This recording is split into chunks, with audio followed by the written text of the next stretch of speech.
वळीवंडे पूर्ण प्राथमिक शाळा जिल्हा परिषद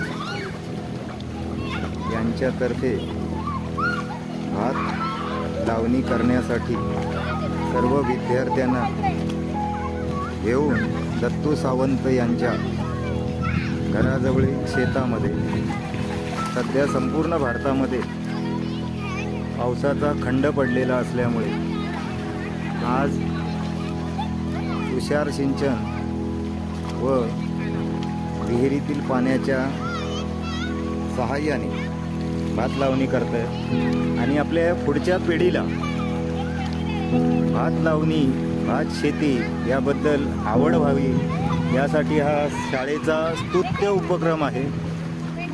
आणि दत्तू सावंत यांच्याकडे बैलाच्या सहाय्याने व नांगरणी होते व आधुनिक ट्रॅक्टरच्या सहाय्याने पण नांगरणी होते। सुमारे 2.5 एकर क्षेत्रावर दरवर्षी भात शेती ते करतात आणि निव्वळ कातळामध्ये यांनी इथे स्वतःच्या शेतातील माती आणून इथे हे चिऱ्याचे बांध तयार करून दरवर्षी सुमारे 2.5 एकर क्षेत्रामध्ये भातशेती करतात। आज या मुलांना ही शाळा जे प्रात्यक्षिक देते आहे दरवर्षी त्याने त्यांच्यामध्ये शेतीची आवड तयार होते आणि स्वतः तुम्ही बघू शकता मुख्याध्यापिका शिक्षक वर्ग या मुलांबरोबर आज प्रत्यक्षात शेती करतो। या एक शाळेच्या मुख्याध्यापिका मालंडकर मॅडम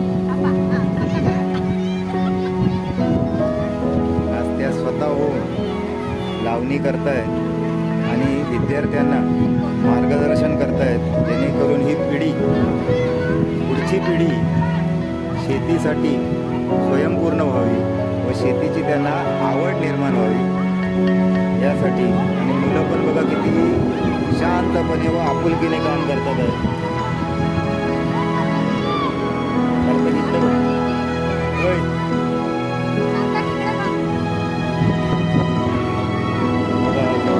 मुलगा आहे आणि आवडीने शेती करतो पूर्ण चिखलाने लडबडलाय।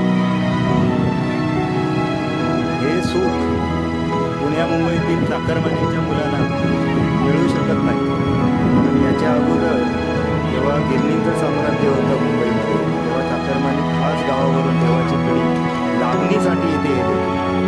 आता हळूहळू आधुनिक भारताच्या विश्वात रमलेले हे चाकरमानी गावात फक्त आणि फक्त सणावारालाच येतात। ही आपली एक शोकांतिका आहे कोकणाची। पण आज ही कोकणात जी पिढी राहिली आहे जी लहान मुलं राहिली आहेत त्यांना हे काम अतिशय प्रोत्साहनपर आणि स्तुत्य उपक्रम आहे।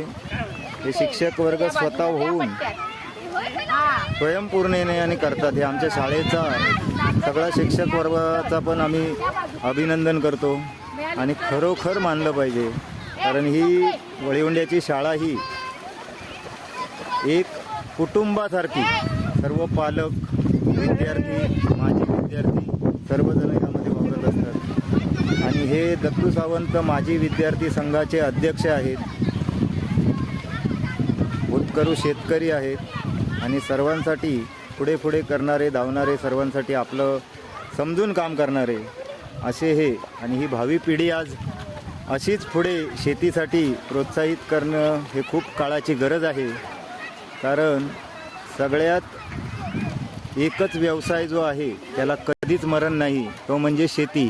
कोरोना काळात आपण बघितलं आहे। तर अशा प्रकारे आज आपले कृषी सहाय्यक सुद्धा आमच्या विनंतीला मान देऊन येथे आलेले आहेत। त्यांचं सुद्धा आम्ही स्वागत करतोय।